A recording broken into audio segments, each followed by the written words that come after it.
የአሜሪካንን ሚስጥር ለሶቪየት አሳልፎ ከባድ ጉዳት ያደረሰው የሲአይኤ ሰላይ።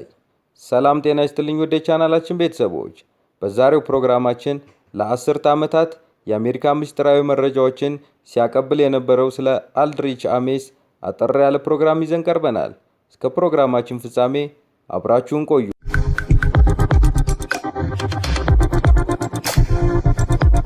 እነዚህንና መሰል ፕሮግራሞች እንዲደርሷችሁ ቻናላችንን ሰብስክራይብ በማድረግ እንዲሁም ለሌሎች በማጋራት አልድሪች አሜስ ለአስርተ ዓመታት ለሶቪየት ኅብረት ምስጢራዊ መረጃ ሲሰጥ ነበር። ከመቶ በላይ ምስጢራዊ የስለላ ስራዎችን አከናውኗል።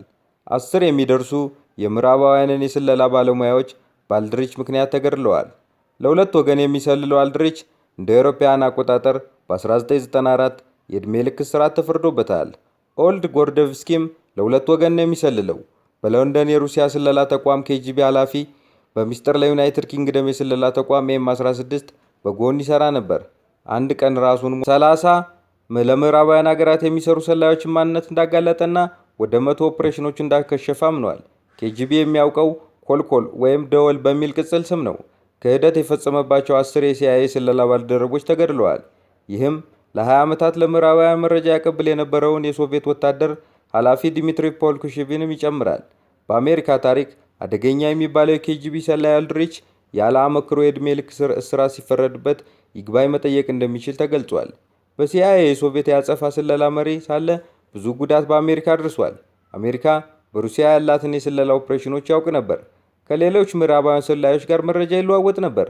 ኦልግ እንደሚለው አሜሪካውያን ዝርዝር መረጃ ስለሚሰጡ እሱም በምላሹ መረጃ ያቀብል ነበር። ከኦልድሪች ጋር የተዋወቁትም በዚህ ስራ ወቅት ነው። ኦልድሪች የሚቀበለውን መረጃ ለኬጂቢ እያስተላለፈ እንደነበር አላውቅም። የኦልድሪች አባት ለሲአይኤ ይሰሩ ስለነበር ስራውን ያገኘው ወጣት ሳለ ነበር። ሲአይኤን ለመክዳት የወሰነው ለአቋሙ ሲል ሳይሆን ለገንዘብ መሆኑ ኋላ ላይ ተደርሶበታል። ሲአይኤ ትሰራ ከነበረች ባለቤቱ ናንሲ ሰግባት ጋር ቱርክ ነበር ለመጀመሪያ ላይ የተመደቡት። የስለላ ባለሙያዎች የመመልመል ኃላፊነት ነበር የተሰጠው። እንደ አውሮፓውያን አቆጣጠር በ1972 ወደ ሲአይኤ ተመለሰ። ሩሲያኛ ተማረ። የሶቪየት ሰላዮችን እንዲሰልል ነበር የተፈለገው። አባቱ ጠጪ ስለነበሩ ስራቸውን መቀጠል አልቻሉም። አልድሪችም ከመጠን በላይ ይጠጣ ነበር። እንደ አውሮፓውያን አቆጣጠር በ1972 ሰክሮ አንድ የሲአይኤ ሰላይ ደርሳበታለች። ባቡር ላይ ምስጢራዊ መረጃ ጥሎ ወርዶም ያውቃል። እንደ አውሮፓውያን አቆጣጠር በ1970 ሲአይኤ ከመለመላት የኮሎምቢያ የባህል ልዑክ ከማሪያ ደል ሮሳሪዮ ካሳስ ዴፒዩቲ ጋር የፍቅር ግንኙነት ከጀመረ በኋላ ከባለቤቱ ጋር ለመፋታት ወሰነ። እንደ አውሮፓውያን አቆጣጠር በ1983 ወደ አሜሪካ ሲመለስ የሶቪየት የስለላ ክፍል ውስጥ ከፍተኛ የአመራር ቦታ ተሰጥቶት የሲአይኤ ኦፕሬሽኖች መረጃ ይደርሱት ነበር። ከባለቤቱ ጋር ከተለያየ በኋላ ገንዘብ ይልክ ስለነበርና አዲሷ ባለቤቱ ከፍተኛ ወጪ ታወጣ ስለነበር የገንዘብ ችግር ውስጥ ገባ። ፍርድ ቤት ቃሉን ሲሰጥ እንደተናገረው ዕዳ ውስጥ ተዘፍቆ ነበር። ገንዘብ እፈልግ ነበር፣ ከዚያ ውጭ ምንም ምክንያት አልነበረኝም ሲል ለኤፍቢአይ ባልደረባ ሌዝሊ ጄ ዋይስ ተናግረዋል።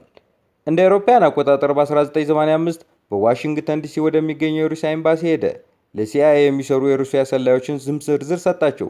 በምላሹ $50,000 እንዲከፈለው ጠየቀ። ከዚያም በኋላ የመረጃና የገንዘብ ልውውጡን ለ9 ዓመታት ቀጠለ። የሲአይኤ የመረጃ ጠላፊዎች መሳሪያዎችን፣ የሶቪየት ሚሳኤል ሊመቱን የሚችሉ የህዋ መሳሪያዎችን አቀማመጥና ሌሎች ምስጢራዊ መረጃ የአልድሪችን የወንጀል ምርመራ የተከታተሉት የኤፍቢአይ ባልደረባ ሌዝሊ ጂ ዋይዘር እንደሚሉት በአሜሪካ ታሪክ ይህን ያህል ጉዳት ያደረሰ ሰላይ የለም። በአሜሪካ ታሪክ የእሱን ያህል ጉዳት ያደረሰ ሰላይ መኖሩን እጠራጠራለሁ።